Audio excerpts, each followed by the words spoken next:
Hello students, welcome to MDC Learning, Standard SYBCom, Subject FC, Chapter Approach to Understand Ecology, Topic Sustainability Principle, Part 1.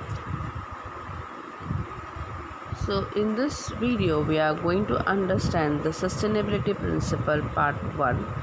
ये order to maintain ये हुआ sustainable principal क्योंकि जिस तरीके से अपन ecological balance ला सकते हैं वो बहुत इम्पॉर्टेंट है और इकोलॉजिकल बैलेंस में ही अपना डेवलपमेंट सस्टेनेबिलिटी डेवलपमेंट बढ़ सकता है।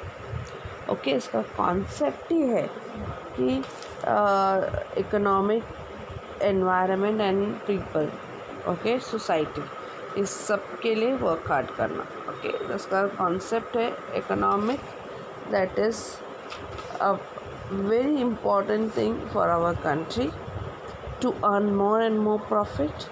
Then we have environment. Planet is the second important thing to grasp the more important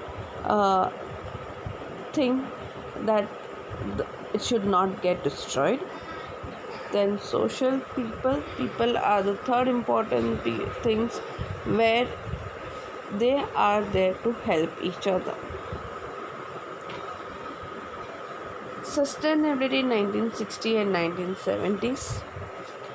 In late 1960s and early 1970s, there are many environmentalist scholars, thinkers, and other observed that the continual economic growth was causing environmental decline. Okay, there was a continuous growth and उसके वजह से economic environmental decline हो रहा था।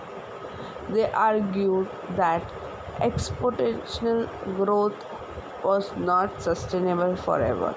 तुम जितना ज़्यादा उसका ग्रोथ करोगे और एनवायरनमेंट को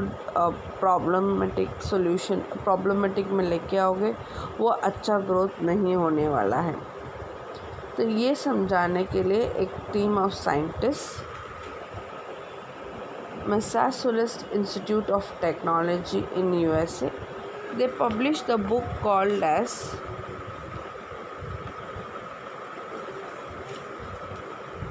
The Limits of Growth. Okay, ये उनको समझाया ये बुक, और ये बुक में उन लोग ने कंप्यूटर एक मॉडल बनाया है as a world economic to show that rapid increase in the growth rate of population and economic activity could not be continued forever because planet का जो कैपेसिटी है वो फाइनाइट है और जितना लिमिटेड रिसोर्सेज है उतना ही रखेगा। ओके, और उतने से ही अपन को डील करना है। एनवायरमेंटल डिग्रेशंस और पोल्यूशंस को इंक्रीज नहीं कर सकते हो। तो ये मॉडल के हिसाब से उन्होंने अपना ये जो प्लैनेट में है उसको दिखाना चाहते थे कि अगर when we grow economically and destroy the environment, it will not only affect us but also our future generation. ये बहुत इम्पॉर्टेंट था दिखाने के लिए। ओके, और इसके पीछे बहुत क्रिटिसिज्म निकलाए थे इकोनॉमिस्ट। टेक्नोलॉजी डेवलपमेंट होना चाहिए so that human to tide over the limits. Okay, जितना हो सकता है उतना इकोलॉजिकल बैलेंस करना चाहिए। ये इम्पॉर्टेंट इन लोग ने स्टार्ट किया इकोलॉजी बैलेंस दिखाने के लिए। ओके, देन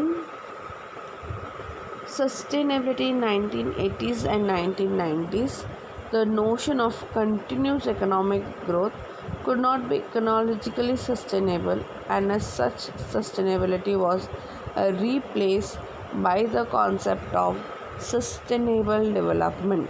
ओके, इसको इकोनॉमिकल सस्टेनेबल किस तरीके से करना चाहिए और उसको सस्टेनेबल करने के लिए उसका नाम रिप्लेस हुआ sustainable development. The notion is to continuous economic growth could not be ecological sustainable, and as such sustainability was replaced as a concept of sustainable development. They argued that they would be a fount of sustainable economic growth without causing much environmental degradations and environmental problems. There were more ideas, बहुत सारे ideas आए थे। ये इनका cause था कि environment degradation नहीं होना चाहिए। ओके और तो 1980s में वर्ल्ड कंजर्वेशन स्ट्रैटेजी करके इम्प्रूव किया था एंड वो आगे जाके बन गया था world wild life fund. Okay उसको और एक नाम से बोला गया कि world wild life fund for nature. Okay the conservation strategy called for the management human use of biosphere. It is that it may yield the greatest sustainable benefit to the present generation while maintaining its potential to meet the needs and aspiration of future generation. जितना ज़्यादा इसका potential unit को maintain करोगे, जितना ज़्यादा इसका sustainability का benefit फ़ायदा उठेगा तो फ्यूचर जनरेशन उसका फ़ायदा उठा सकता है। इसके लिए पहला मैनेज करना पड़ेगा human to use of biosphere. Okay, the World Commission on Environment and Development are also known as Brundtland Commissions, which is very important, and this commissions was chaired by the Gro Harlem Brundtland, the 10th prime minister of Norway के जो prime minister थे वो बहुत बड़ा role play किए ये sustainable development का country में डिफाइन करने के लिए। Okay and then the development meets the needs of present generation without compromising the ability of future generation.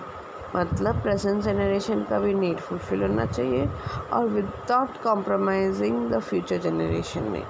Okay future generation need को बिना कॉम्प्रोमाइज़ किए।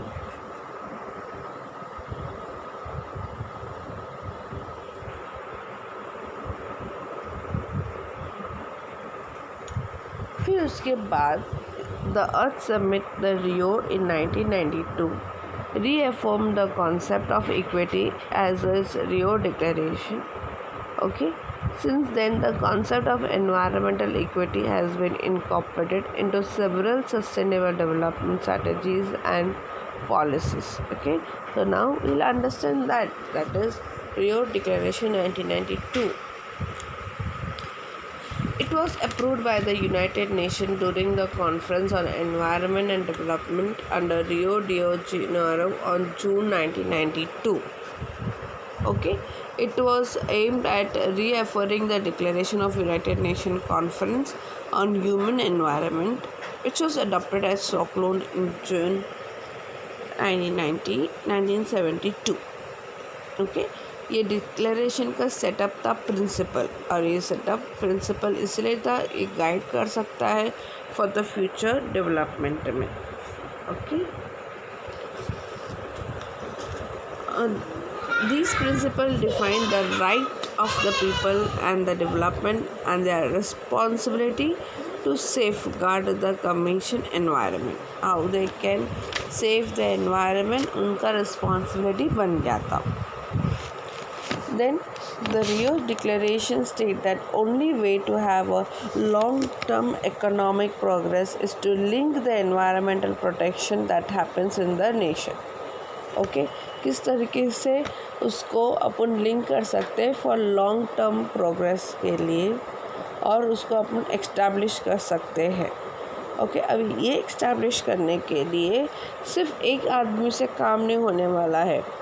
ए partnership involving governments, people, key sector society must build the international agreement that to protect the integrity of global environment.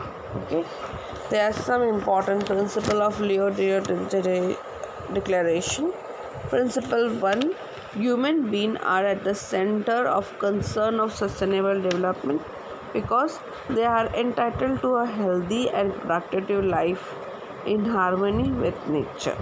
Okay, human being को first priority दिया है और वो sustainable development का बहुत कंसर्न करते हैं और उनका लाइफ हेल्दी एंड प्रोडक्टिव लेना बहुत इम्पॉर्टेंट है।